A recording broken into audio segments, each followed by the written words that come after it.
Assalamualaikum Sobat Football United. Ringan amatiran ala gua.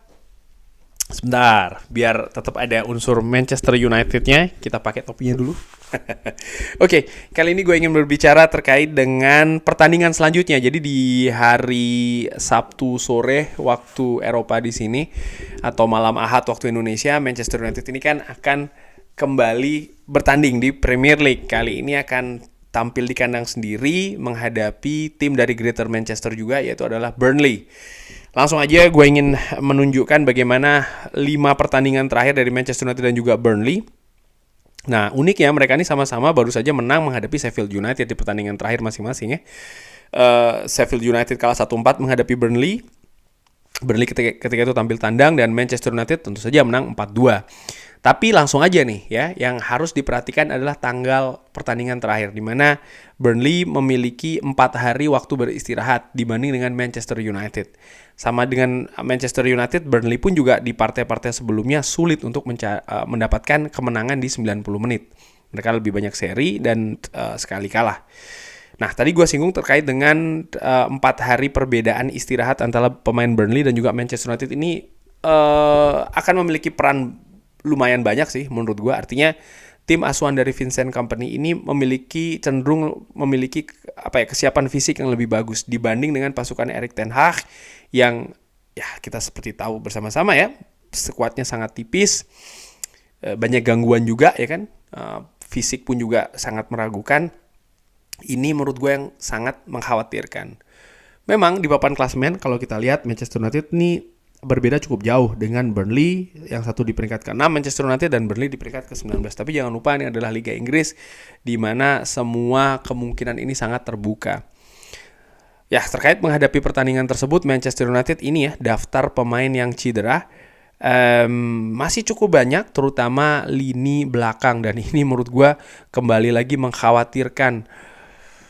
Ketika menghadapi Sheffield United, gue nilai duet antara Harry Maguire dan juga Casemiro tampil lebih bagus dibanding ketika menghadapi Coventry City, tapi tetap saja ada individual error, ya kan? Andre Onana. Lalu ada collective error.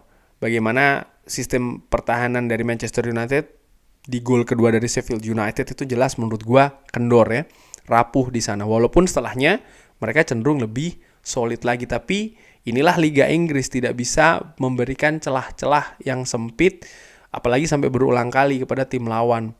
Mereka juga memiliki kemampuan tentu saja untuk menghukum, dan Manchester United harus memperbaiki hal tersebut. Dan menurut gue ini tidak mudah, di mana ya pemain yang menempati posisi tersebut artinya di lini belakang ya, bukan posisi aslinya. Walaupun bisa bermain oke. Lalu yang itu tadi yang gue khawatirkan adalah situasi fisik nih dari para pemain Manchester United. Mudah-mudahan mereka bisa recovery cepat setelah kemarin menang menghadapi Sheffield United ya. Pertandingan pertama ketika bertandang ke kandang Burnley, Manchester United menang 1-0. Pada saat itu memang dicetak gol oleh Bruno Fernandes. Golnya by the way luar biasa, dan inilah formasi yang diturunkan oleh Erik ten Hag. Pemain-pemain yang gue lingkari ini adalah pemain-pemain yang tidak akan bertanding sih menurut gue ya. Kemungkinannya sangat kecil sekali nanti di hari Sabtu sore waktu Eropa ketika Manchester United menjamu Burnley. Marcus Rashford cedera, Hannibal Mejbri sudah tidak ada, Region pun juga demikian, Johnny Evans, Victor Lindelof juga cedera. Jadi akan ada perbedaan yang lumayan banyak ya dari pertemuan pertama yang pada saat itu Manchester United berhasil menang 1-0. Dan kalau dilihat dari sisi statistiknya pun pada saat itu Burnley lebih dominan di ball possession, mereka juga shots-nya banyak, artinya mereka menyulitkan pasukan dari Erik ten Hag. Dan menurut gua mereka punya potensi akan mengulanginya di Old Trafford. Ketika pasukan dari Vincent Kompany nanti mereka bisa tampil solid ya, mereka bahkan tidak terlalu tampil bertahan seperti ketika Sheffield United. Ketika mereka bisa tampil lebih agresif, Manchester United harus waspada. Ini yang membedakan ya apa yang terjadi ketika menghadapi Sheffield United di babak pertama dan juga Coventry City di babak pertama. Ini nyaris sama, di mana Coventry City serta Sheffield United nih pendekatannya mereka lebih ke defensif, dan mereka tampil tanpa nyali menurut gue, lebih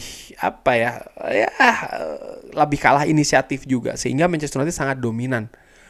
Namun di babak kedua, baik Coventry maupun Sheffield United merubah nih. Mereka lebih berani memegang bola, mereka lebih mengajak bermain dengan kecepatan ya, terutama ketika berada di daerah pertahanan Manchester United, serta agresivitas mereka juga naik. Dan ini menunjukkan setelah mereka bermain seperti itu, mereka menunjukkan mereka lebih mampu memberikan perlawanan. Dan kalau Burnley menampilkan hal tersebut dari menit pertama, bahkan ini yang mengkhawatirkan.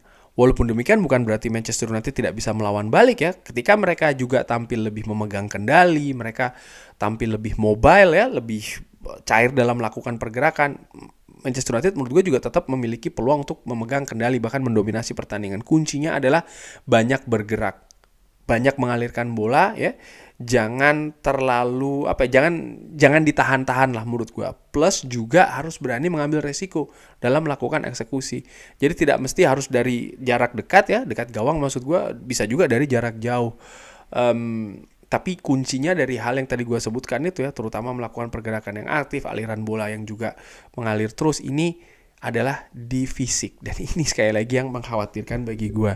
Nah, kabar terakhir ya, setelah pertandingan menghadapi Sheffield United, Erik ten Hag mengatakan ada kemungkinan Mason Mount sudah bisa diturunkan di weekend nanti. Dan ini menurut gue merupakan kabar bagus. Artinya Manchester United paling tidak dari kedalaman skuad ini ada pemain senior yang siap untuk diturunkan.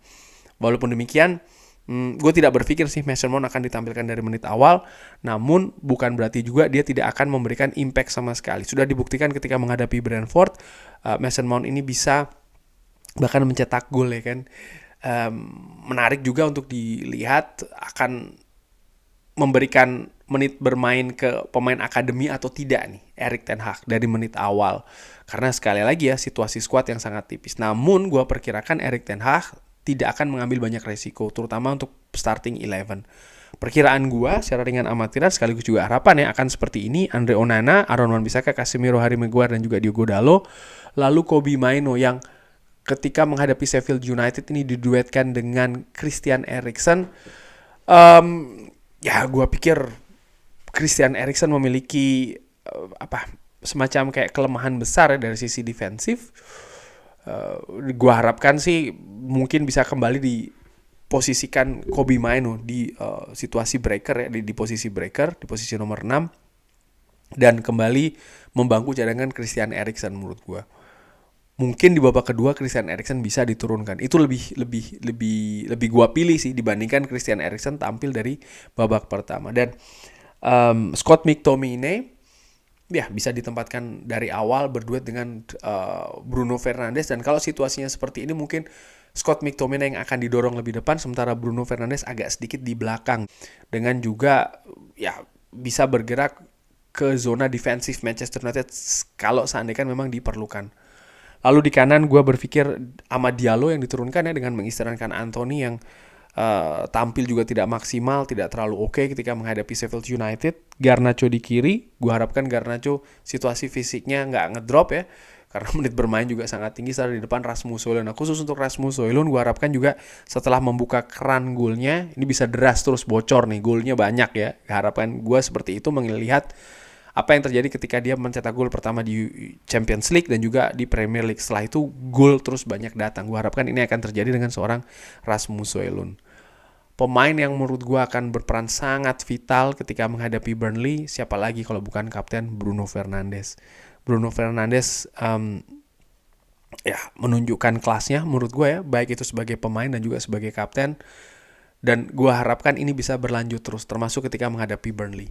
Manchester United tentu saja juga butuh 3 poin ya, di samping untuk tetap mempertahankan posisinya saat ini, artinya berada di peringkat ke-6. Tapi juga bagaimana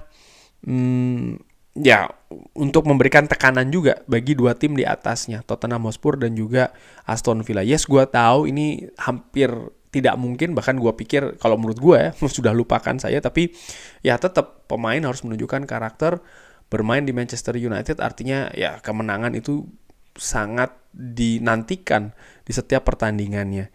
Manchester United tentu saja memiliki beberapa pertandingan sisa. Ini semakin sempit keadaannya setelah menghadapi Burnley. Manchester United akan menghadapi partai-partai sulit, yaitu adalah menghadapi Crystal Palace, menghadapi Arsenal, Newcastle juga, dan menghadapi Brighton tandang. Jadi menurut gua menghadapi Burnley Manchester United bisa menang.